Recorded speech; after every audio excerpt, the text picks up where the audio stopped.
O Senhor esteja convosco. Ele está no meio de nós. Proclamação do Evangelho de Jesus Cristo segundo Lucas. Glória a vós, Senhor.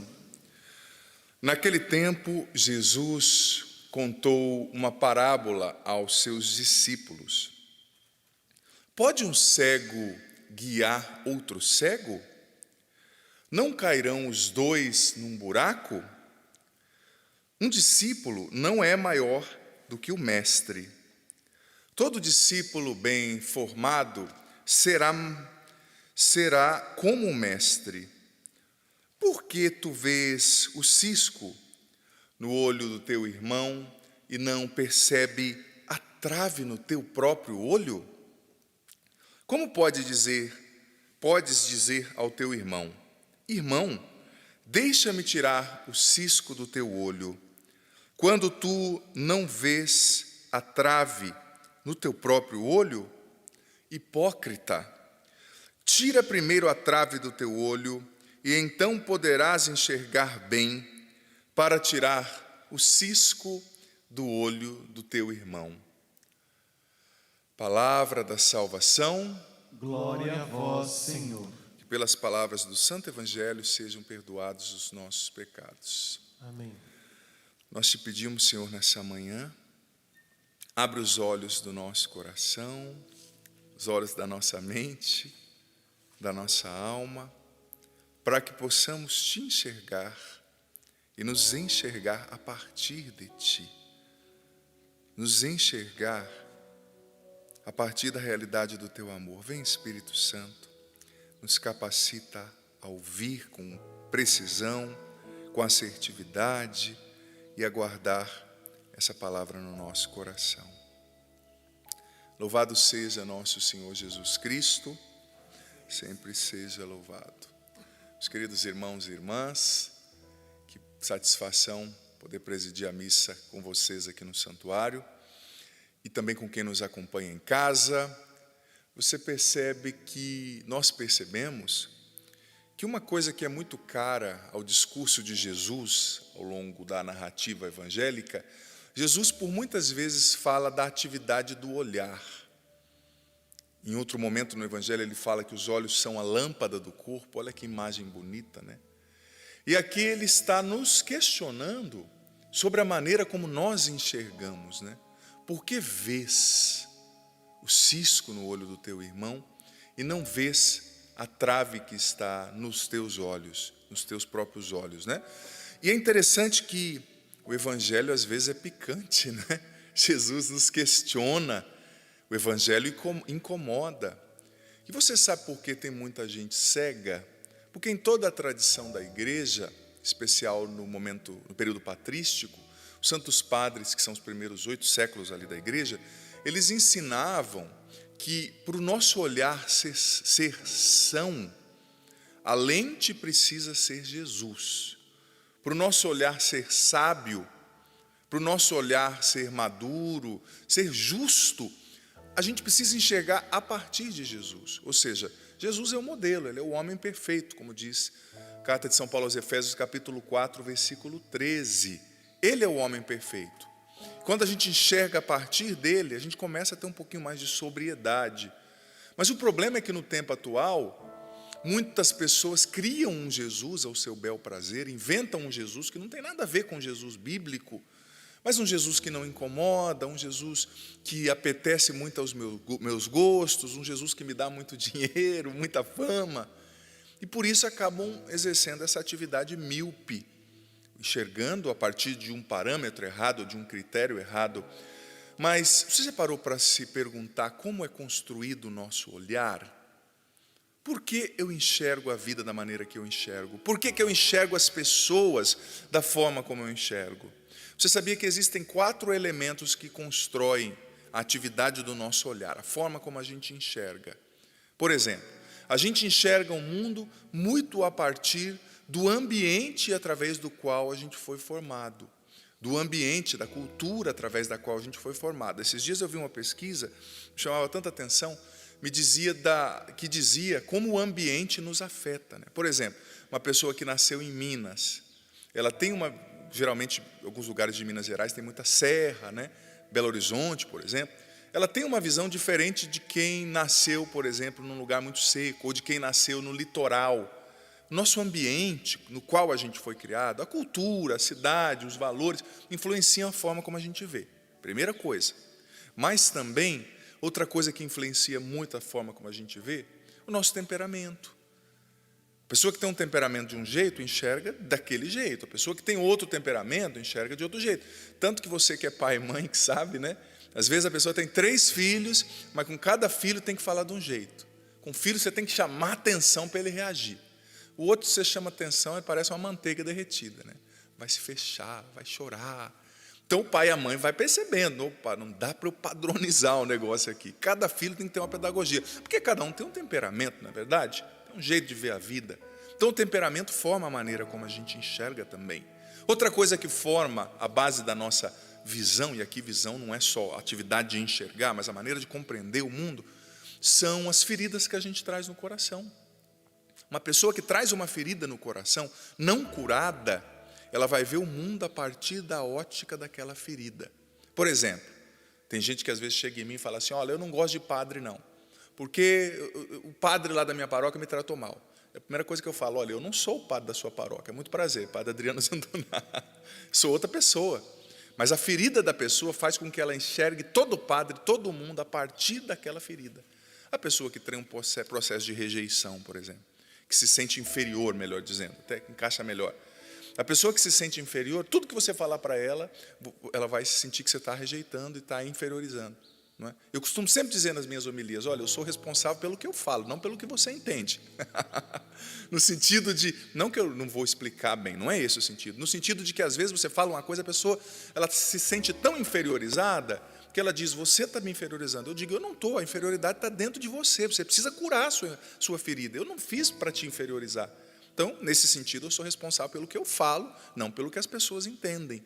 Mas se a pessoa traz uma ferida, se ela se sente inferior, ela vai enxergar tudo como se as pessoas sempre estivessem olhando feio para ela. Você percebeu? Tem gente que é assim, né? Ai, padre, eu olhei na igreja, entrei na igreja, todo mundo estava me olhando feio.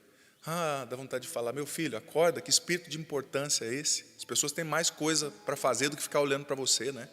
A pessoa se sente tão centro do mundo, a ferida dela faz com que ela se torne tão egoísta que ela acha que ninguém tem mais nada para fazer, a não ser ficar olhando o jeito que ela está vestida, o tupete dela, a entrada no cabelo. É uma falta de noção, né? Mas a ferida faz isso, ela faz com que você enxergue o mundo a partir daquela coisa. E outra coisa que molda muito a nossa visão também são os nossos interesses. A gente sempre enxerga a partir do nosso interesse. Por isso que Jesus está falando, cuidado para você não medir as pessoas na sua régua, com a sua lente suja. Tira primeiro esses entraves do seu olhar, purifica o seu olhar. E às vezes a gente acaba projetando nos outros aquilo que são os nossos defeitos, as nossas mazelas. Aquele ditado que diz, né, quando Pedro fala de Paulo, eu sei mais de Pedro do que de Paulo, né? Às vezes a gente acaba projetando nos outros aquilo que não está resolvido dentro da gente. Então Jesus está dizendo, em primeiro lugar, purifica o olhar. Enxerga a partir de mim, deixa eu curar o teu olhar. E olha, a gente tem que tomar muito cuidado, porque o que move esse olhar julgador, né? Esse olhar que desqualifica e condena as pessoas, é o pecado, o vício capital da soberba, ou do orgulho, que São Gregório Magno dizia que é o pai de todos os outros vícios e pecados. A soberba faz com que a gente se coloque no centro e julgue. Você sabia que o julgamento é um pecado de idolatria? A gente acha que idolatria é só invocar espíritos e adorar outros deuses. Não. O julgamento é um pecado de idolatria, porque você diz para Deus assim, quando você está julgando, Senhor, sai do trono aí, deixa eu sentar aí, porque é eu que vou julgar esse negócio.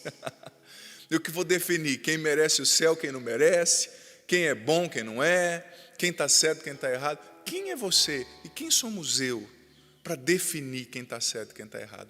Claro, se a pessoa objetivamente, moralmente está cometendo um pecado, cabe a correção fraterna, cabe sim, se você é um pai, você tem que educar, mas a gente tem que abrir mão dessa soberba que faz entender que a gente é a medida de todas as coisas, que faz a gente entender, melhor dizendo, que nós somos a medida de todas as coisas. Eu e você não somos a medida de todas as coisas, a medida é o Cristo, Ele precisa estar no trono. Só que quando eu julgo, eu tiro Jesus do trono, é um pecado de idolatria. Eu entro no trono e digo, eu agora vou delimitar, vou determinar. É um pecado que a gente precisa evitar, é um pecado de soberba. A raiz desse pecado é o orgulho, é o espírito de importância. Como muitas vezes a gente se sente tão importante a ponto de definir as pessoas. Gente, a gente precisa aprender a trabalhar na cura do nosso próprio olhar, né? Hipócrita, Jesus disse aqui no Evangelho, na cura da gente mesmo. Um dos pecados, das posturas de vida que Jesus mais condenava era a hipocrisia. Hipócrita. Muitas vezes a gente é hipócrita mentindo para a gente mesmo, acreditando que nós somos muito bons e por isso podemos julgar os outros, dominados pela soberba, sentamos no trono. Mas no fundo, isso é falta de autoconhecimento, sabia? Falta de autoconhecimento. Às vezes, como sacerdote, eu escuto pessoas, não, padre, faz 40 anos que eu não confesso. Aí a pessoa vem confessar, conta assim, eu fiquei triste. Pô, será que você é incompetente até para pecar, né? 40 anos? Ou é falta de autoconhecimento? Às vezes é falta de autoconhecimento. A pessoa mente para ela mesma, ela não percebe. Por isso que a gente precisa investir no autoconhecimento, porque o autoconhecimento coloca os nossos pés no chão, nos liga à realidade. Quantas pessoas, olha, mentindo para si mesmos, achando que são anjos. Mentir para os outros é um pecado grave, mas mentir para si mesmo e acreditar é demência. É demência. Quanta gente demente espiritualmente, porque não tem autoconhecimento. É preciso investir no autoconhecimento, para entender qual é a minha fragilidade. Porque tocar na própria fragilidade, né? São Doroteu de Gaza dizia que se a gente toca na nossa própria fraqueza, isso nos dá sabedoria e humildade. Porque a gente percebe que nós também temos fragilidades. Quem somos nós para definir o mundo, né? Quem somos nós para sermos os grandes juízes da história? O julgamento pertence a Deus. E como eu disse, o que move muitas vezes esse olhar julgador é justamente a nossa soberba. E qual é o grande remédio contra a soberba, gente? A humildade. A humildade. A gente precisa cultivar a humildade. Como a gente tem a tendência a julgar. Esses dias, interessante, eu fiz um post na internet que provocava uma reflexão, né? O primeiro comentário que veio, padre, eu conheço uma pessoa que é assim, do jeito que o senhor falou. Um padre que não está vivendo. Eu já respondi assim, mas esse post não é para você julgar os outros, é para você avaliar você. Você foi capaz de se olhar? Ou já saiu falando, meu vizinho é assim, né? Tem gente que gosta de pregação assim, muito forte, pancada, porque no fundo não está pensando em si, está falando, é isso mesmo que meu marido precisava ouvir. É isso mesmo que meu vizinho precisava ouvir. E você, não precisa ouvir, não? Primeira pessoa que precisa ser objeto da palavra sou eu e você. Primeira reflexão tem que começar em mim e em você. Então, investamos no autoconhecimento. Santa Teresa d'Ávila dizia que não existe autoconhecimento mais forte do que aquele que brota da oração. Porque na oração, você vai lidando com aquele que é o modelo, que é Jesus, e ele vai te revelando a você mesmo, né? Mas a oração ajuda no autoconhecimento, uma boa direção espiritual, boas leituras também, né? A gente tem tantos livros fantásticos que a tradição cristã nos apresenta, mas o modelo precisa ser Jesus. E a gente precisa tirar as traves dos nossos olhos, ficando mais maduros, de fato encarnando mais a nossa religião, né? Lembremos-nos que Jesus era Deus e homem, não só Deus e nem só homem, mas a união hipostática que a gente fala na teologia, né? União da humanidade e da divindade em Jesus. A gente também precisa equilibrar a espiritualidade e vida humana e trabalhar o nosso temperamento para ficar um pouquinho melhor, né? Para poder imitar um pouquinho mais a Jesus. Senhor, nós te agradecemos por essa palavra tão bendita, tão provocativa nessa manhã. Obrigado. Obrigado por essa provocação. Nós aceitamos, Senhor. Aceitamos sim a tua palavra, aceitamos sim o Senhor nos incomodando logo cedo com essa palavra. E eu te peço, Jesus, dá-nos autoconhecimento, liberta-nos da demência de mentir para a gente mesmo e acreditar que somos super-heróis, super-heroínas. Nós não somos. Dá-nos humildade, Senhor, para vencer a soberba de querer sempre estar no trono julgando, centrados na nossa vaidade. Purifica o nosso olhar, que é marcado por esses 4 elementos, pelo ambiente, pela cultura, pelas feridas, pelo temperamento, pelos interesses. Cura, Senhor, o nosso olhar, purifica a nossa visão. Senhor, que nós sejamos mais parecidos contigo.